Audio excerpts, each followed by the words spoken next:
Okay, so today we are going to do structure of atom topic. Okay, so we'll do structure of atom today. So what exactly we'll look at the structure of atom, that what is atom. Right. So the existence of atom has been proposed since the time of early Indian and Greek philosophers in 400 BC, who were of the view that atom are the fundamental building blocks of matter. Okay, so like cell are the basic fundamental block of our body. Similarly, cell is the fundamental building block of matter. According to them, the continued subdivision of matter would ultimately yield atom. Okay. So matter is anything which occupy mass. We have studied this definition. Okay.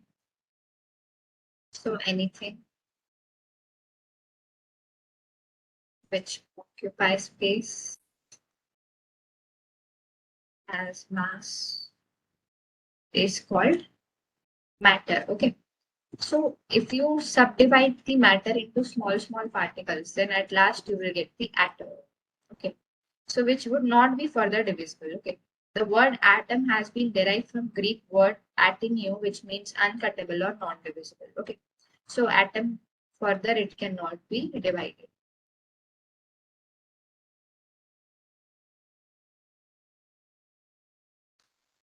Okay.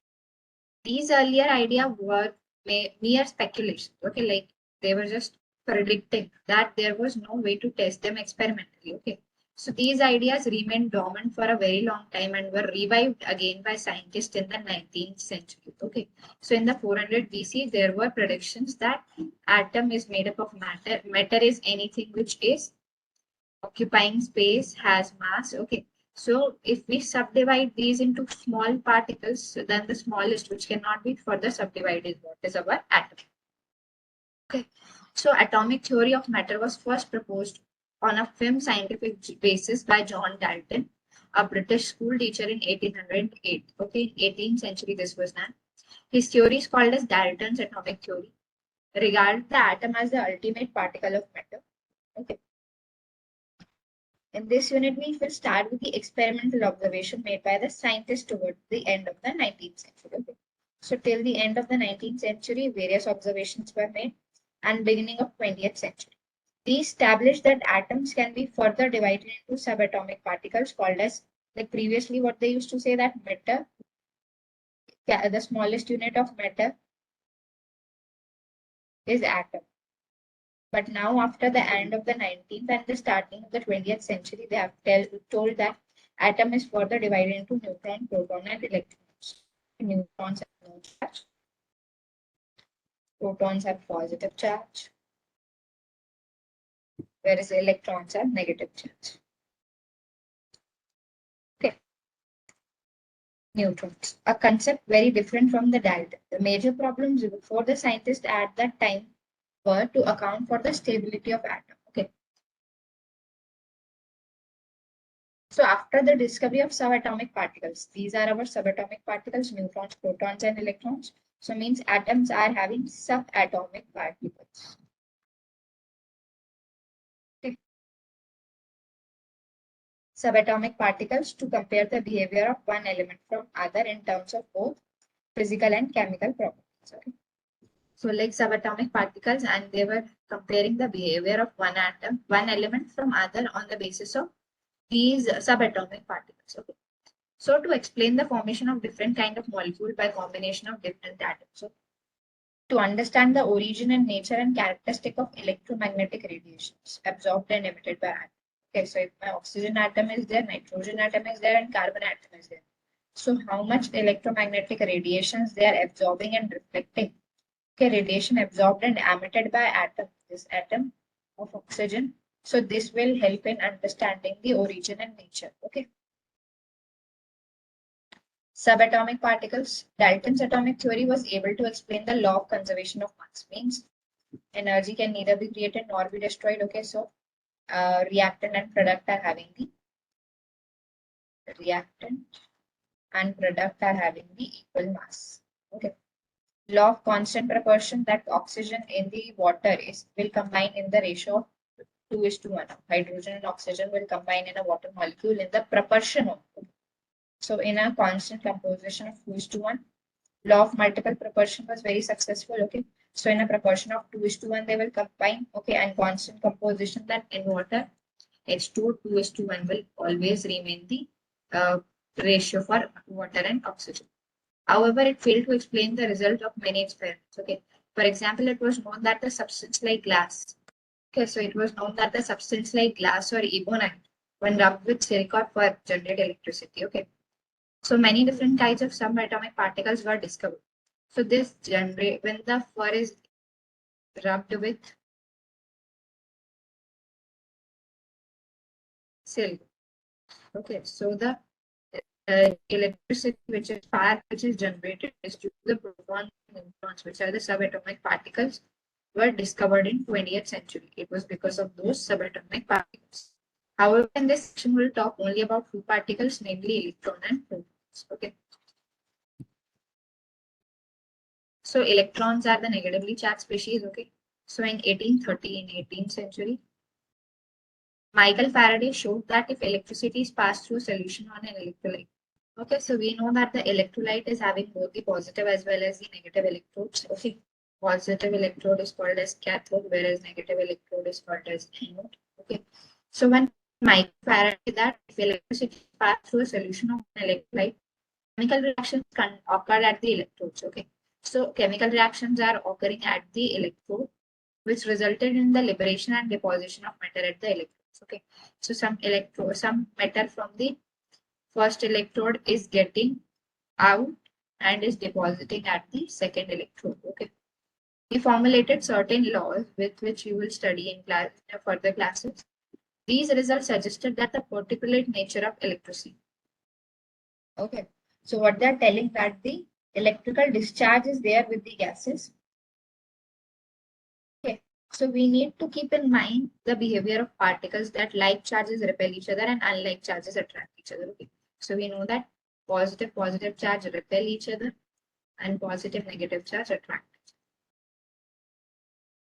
So in mid 1850s, like Faraday and many scientists were there, so they used to study these electric discharge, and in partially evacuated tubes. Evacuated tubes are those vacuum tubes, means from which oxygen or air is removed. Okay.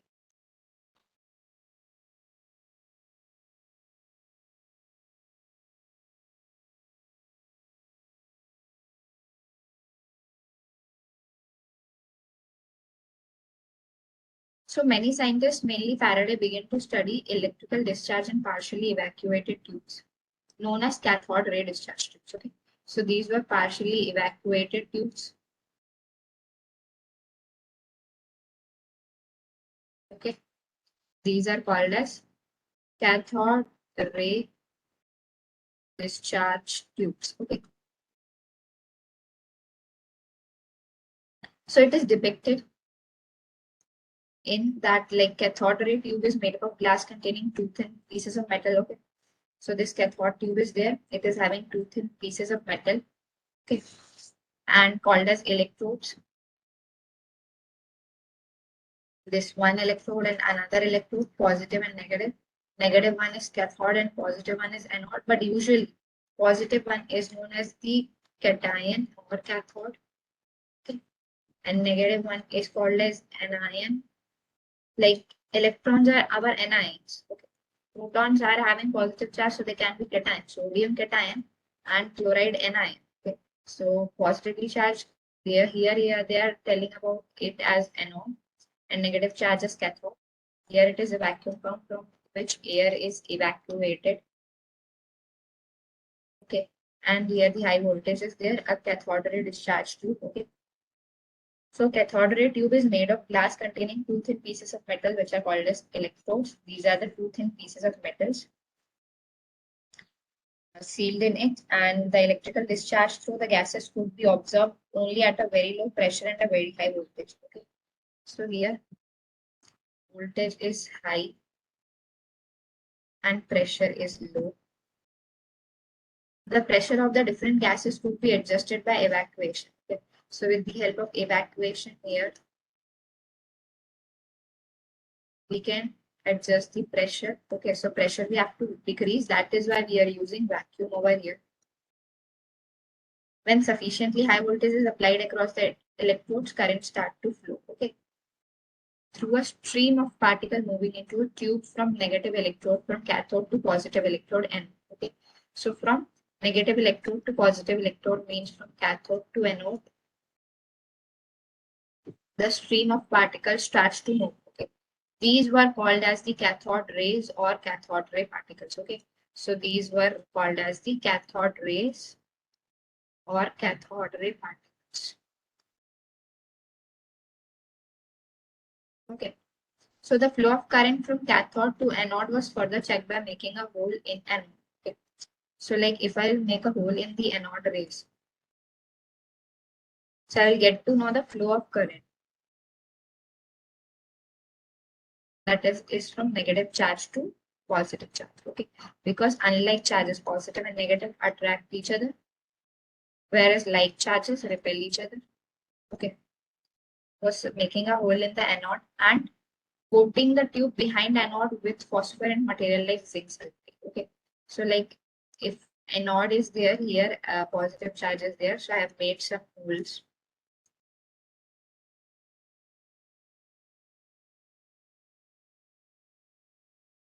And then with zinc sulfide, I have phosphorus, like I have added some material which is phosphorescent. Okay, so phosphorescent materials are those which absorb the energy and emit it in the form of light. Absorb energy and emit it in the form of light. Okay, these are our phosphorescent material. Okay, so when these rays, after passing through anode, strike the zinc sulfide coating, a bright spot of coating is developed. Since this happens in television set, okay, the same thing happens when the zinc sulfide coating was there on the holes, and this ray strike to the zinc sulfide, okay, coating, bright spot generated over it, right? Spot generated on this coating developed. Okay. So result of these experiments are cathode rays from cathode move towards anode, means from negative charge to positive charge. Here it was cathode. Here it was anode. Okay. These rays themselves are not visible, but their behavior can be observed with the help of certain kind of material which are fluorescent or phosphorescent. Okay, so they show color of fluorescent material show spark or fluorescence. Okay, some bright light. Okay, they show. Okay, so which glow when hit by them. Okay, so which glow, it glows. It has the tendency to glow when the cathode rays are approaching the hole which was there of zinc sulfide. So there becomes a coating. It become coating of those cathode rays at the anode. So television picture tubes are cathode ray tubes, and television picture result due to the fluorescence of the television screen coated with certain fluorescents or phosphorescent materials such as zinc sulfide. Okay. So in the absence of electrical or magnetic field, these rays travel in a straight line. So if you don't have any electrodes or any magnet which are having the anode and cathode, positively charged anode and negatively charged cathode, so then they travel in the straight line. Okay.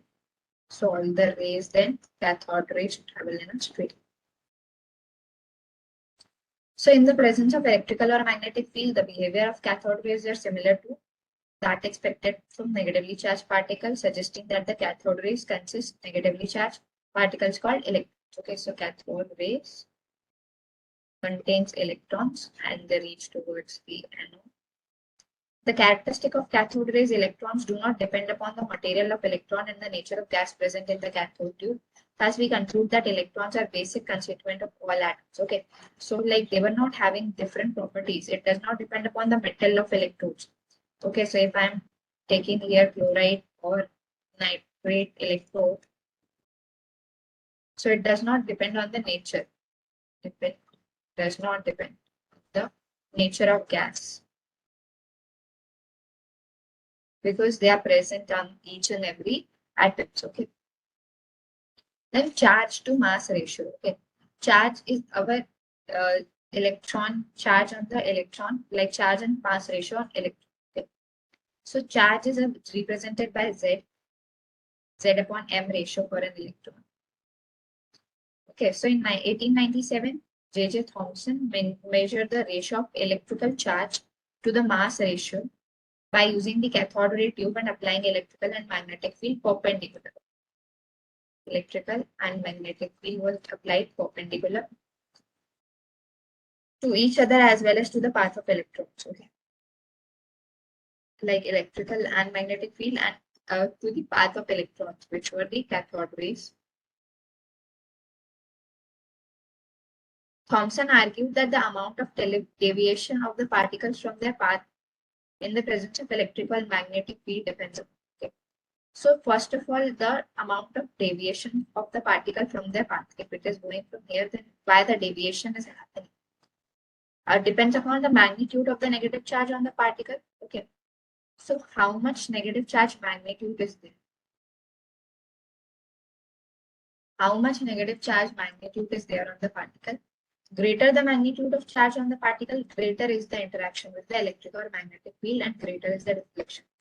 So like one electronic negative charge will have a lesser deflection as compared to two electronic negative charge. Okay, so higher will be the negative charge, greater will be the deflection, and thus the greater will be the magnetic. And why is this deflection is due to the greater electric or magnetic field?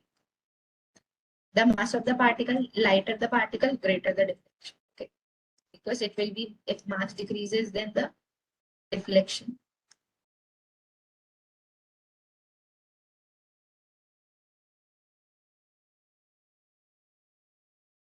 So the strength of the electric or magnetic field, the deflection of electrons from its original path increases with the increase in voltage. Okay, so if I'm increasing the voltage, then the strength of deflection electron from its path increases. Okay. So voltage across the electrodes, or if it is increasing, or we are increasing the magnetic field. Okay. So when only electric field is applied, the electron deviate from their path and hit by cathode rays tube at one point A. Okay. So if only electric field we are applying, okay, only electric field if we are applying, so they will be deflected to a particular point A. Similarly, when only magnetic field is applied,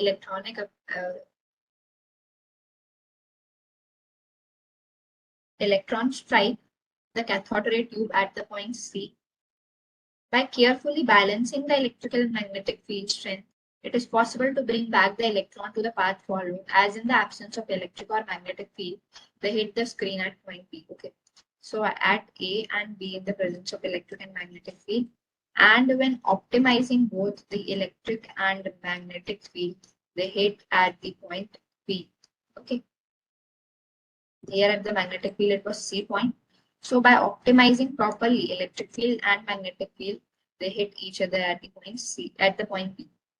By carrying out the accurate measurement of the amount of deflection observed by the electron on the electric field strength or magnetic field strength, Thomson was able to determine the charge upon mass ratio. This is about charge on the electron and mass on electron, which will be equals to 1.75 into 10 to the power minus 11 coulombs per kg. Okay, where me is the mass of the electron in kg and E is the magnitude. Okay. Since electrons are negatively charged, the charge on one electron is minus. Okay. So charge on electrons. R.M. Millikan in 1868 to 1953 devised a method known as oil drop experiment 1906 to 14 to determine the charge on an electron. He found that the charge on an electron be 1.6 into 10 to the minus 19 coulombs. Okay. This is the charge upon mass ratio. Okay. This is E upon ME ratio. And here the charge on the charge is just 1.6 into 10 to the minus 19 coulomb on electron.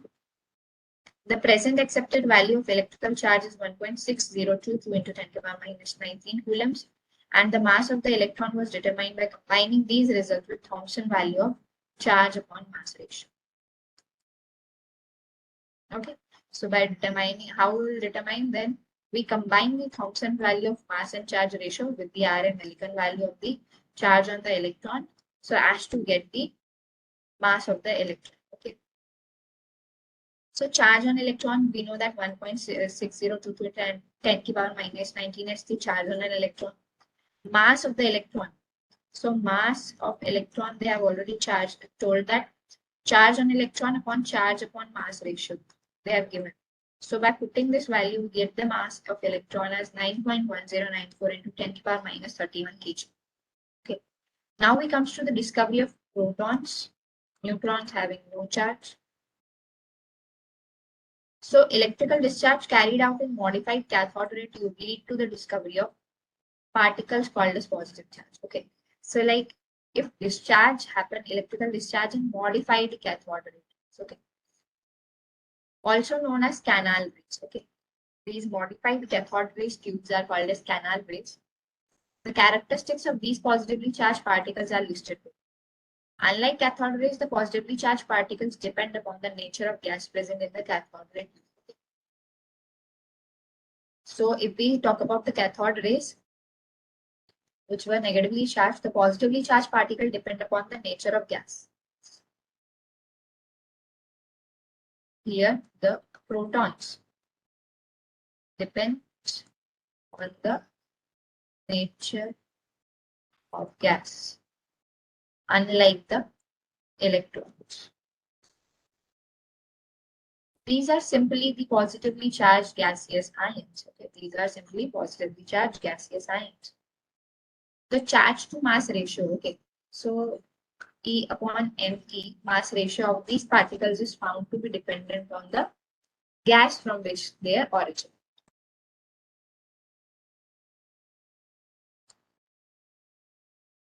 Okay, so this is dependent on the mass to charge ratio on the from the gas from which they are origin. Some of the positively charged particles carry a multiple of the fundamental unit of electric charge. Okay. So these positively charged particles carry a multiple, okay, of the electrical charge unit. The behavior of these particles in the magnetic or electric field is opposite to that observed for electrons or cathodes. Okay. So these positively charged protons are having the different electrical and magnetic field as observed in the case of electrons or cathodes. Okay.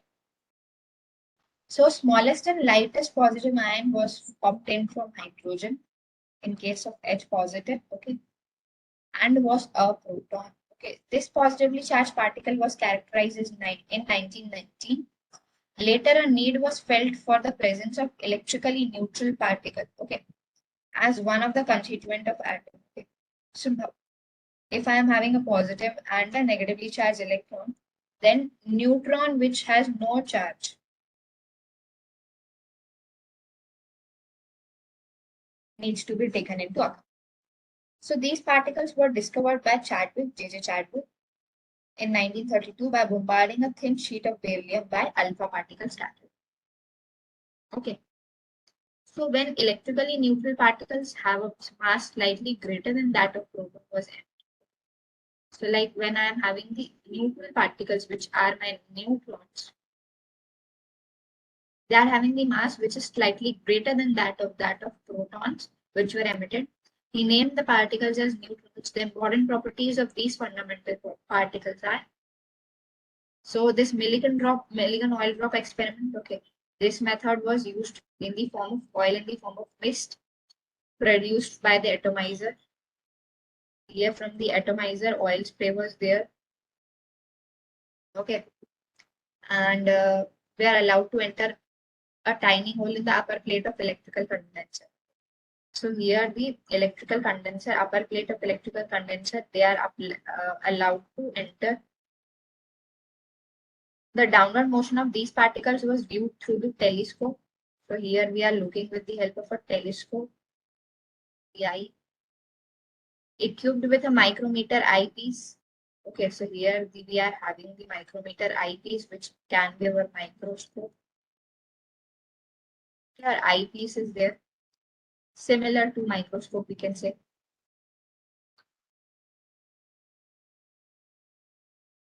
By measuring the rate of fall of these droplets, Millikan was able to measure the mass of oil droplets. Okay, so rate of fall, at what rate per unit time. Okay, the air inside the chamber was ionized by passing a beam of X-ray. Okay, so air was given a charge. It was ionized. The electrical charge on the oil droplets was acquired by collision with gaseous ions.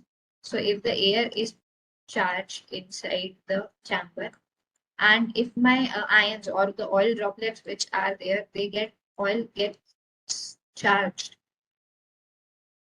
due to the contact in the air with the air.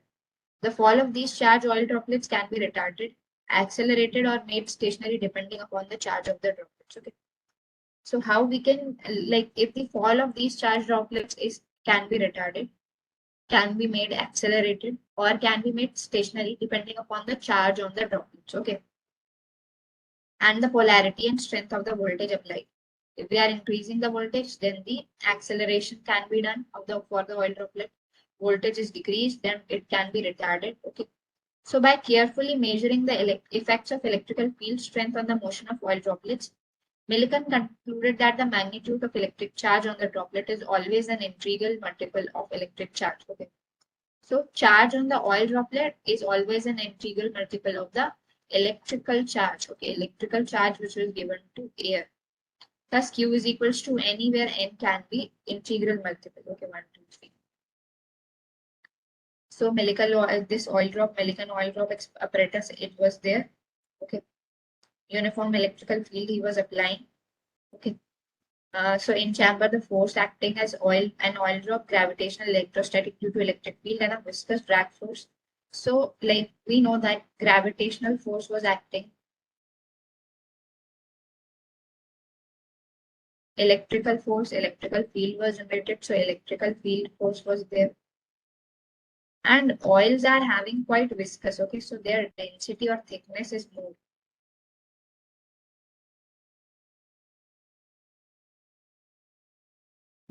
Okay, so viscous drag force, or we can say that their dense drag force was also applied. Okay, then we comes to atomic models. So atomic models, like we know that electron was given by Sir J.J. Thomson, proton was Goldstein experiment, and neutron was given by Chadwick. Nature, protons are positively charged, electrons are negatively charged, whereas neutrons are neutral. So electrons we know negatively charged, protons we know positively charged, neutrons we know charged. Amount is 1.6 into 10 to the power minus 17. Okay, here it is 19 and there is no charge on neutrons. Mass is 9.11 into 10 to the power minus 13 kg. And here in case of protons, it is 1.672614 into 10 to the power minus 27 kg. Similar to that of neutrons. Okay, so protons and neutrons are having same. Okay. And here it is 10. Protons and electrons are having same charge, but opposite. Okay. So atomic models. Observations obtained from the experiment mentioned in the previous section suggested that Dalton's individual atom is composed of subatomic particles carrying positive and negative charges. Okay. Different atomic models were proposed to explain the distribution of these charged particles in the atom.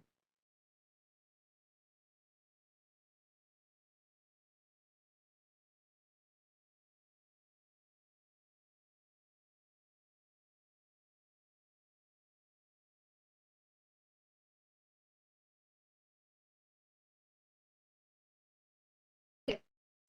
So like we can different atomic models to explain these subatomic particles. Okay. So although some of these models were not able to explain the stability of atoms, two of these models, which were J.J. Thomson and Ernst Rutherford. J.J. Thomson was responsible for the electron discovery, and Ernst Rutherford models are discussed below. So J.J. Thomson model in 1899, in the 18th century, proposed that an atom possesses a spherical shape. Okay, so atom is having a spherical shape. It is having a radius of 10 to 10 micrometer, okay, 10 to 10 meter, in which the positive charge is uniformly distributed. Okay. So like if my atom is there, we consider it as a pudding, cake pudding, that positively charge is uniformly distributed. And the electrons are embedded in it in a manner as to give the most stable electrostatic arrangement. Okay. So many different names were given to this model, for example, plum pudding, raisin pudding, or watermelon. This model can be visualized as a pudding or watermelon of positive charge with plums or seeds embedded in it. Okay. So it is fully positive charge, and these plums or seeds, okay, these pudding, okay, plums or seeds in the pudding are considered as the negatively charged electrons, and this whole rest is our positively charged protons. Okay. So an important feature of this model is that the mass of the atom is assumed to be uniformly distributed over that. Okay. So important feature of this model is that the mass of the atom. Okay. So like mass of the atom is uniformly distributed over that. Although this model was able to explain the overall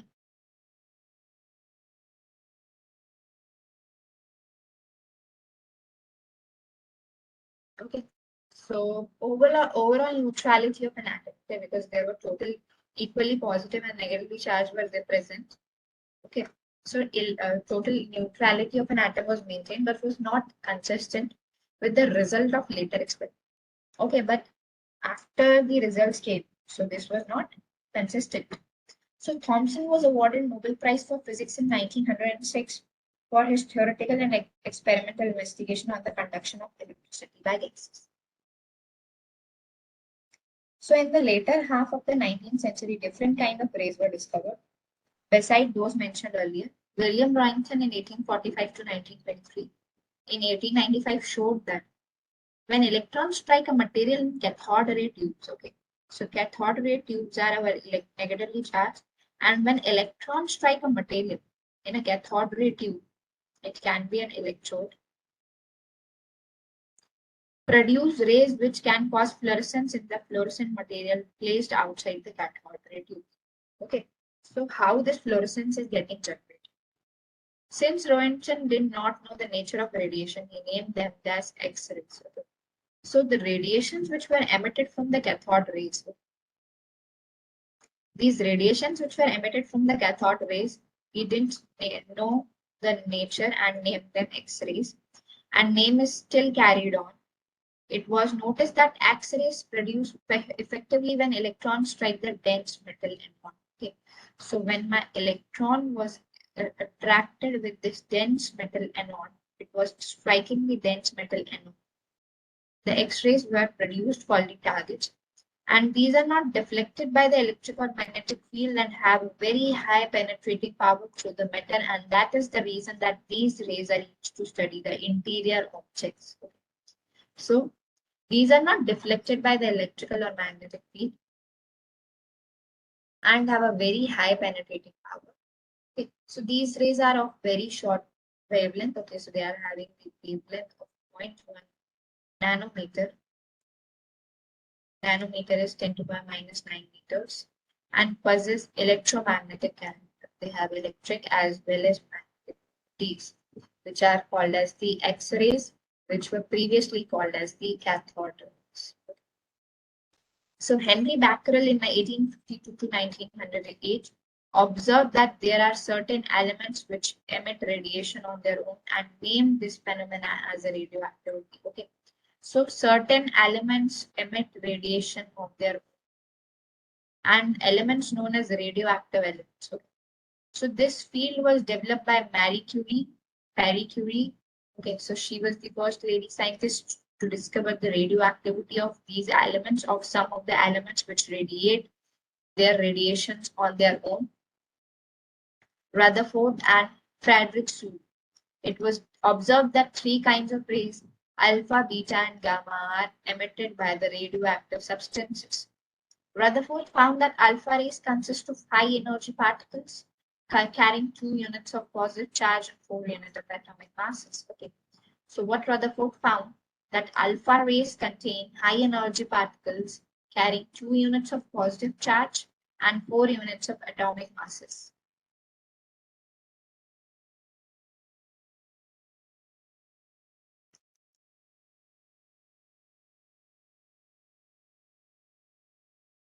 How this was possible will look up. So he concluded that alpha particles are helium, nuclei as well as alpha particles combined with 2 electrons yielded helium gas. Okay. So like if alpha particle is there. So how the alpha particles are there? So these are the helium nuclei. The high helium, it is having 1s2 structure.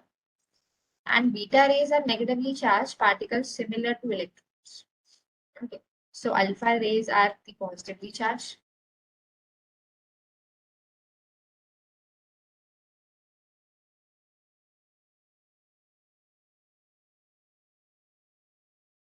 Beta rays are having electron properties which are similar to electrons. Gamma rays are high energy radiations like X-ray.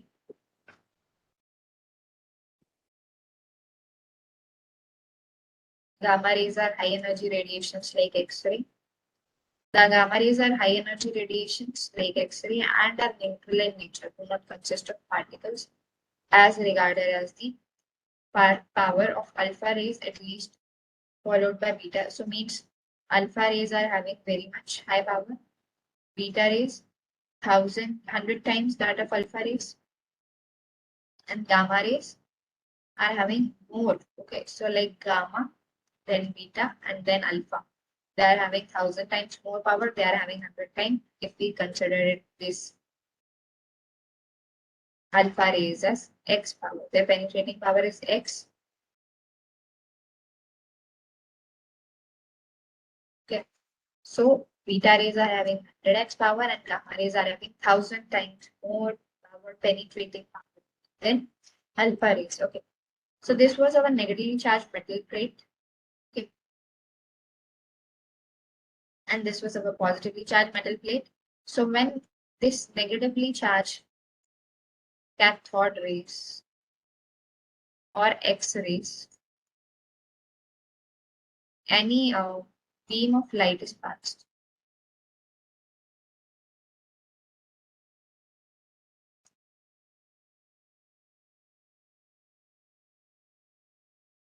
Okay.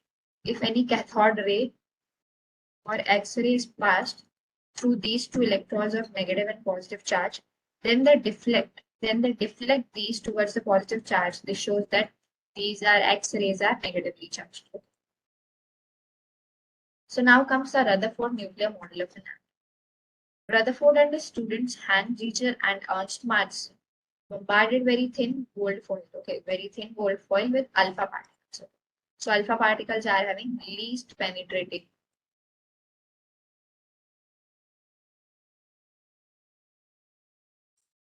Rutherford atomic model, the plum pudding model given by J.J. Thomson, failed to explain certain experimental results associated with the atomic structure of elements. Okay.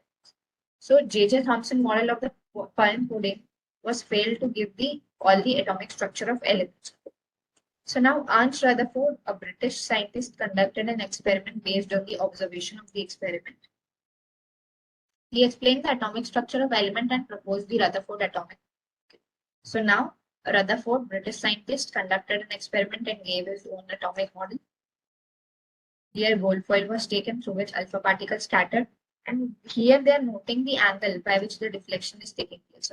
So here if the in between the positively charged nucleus is present. So if my positive charge cathode rays are present, okay, so protons will get deflected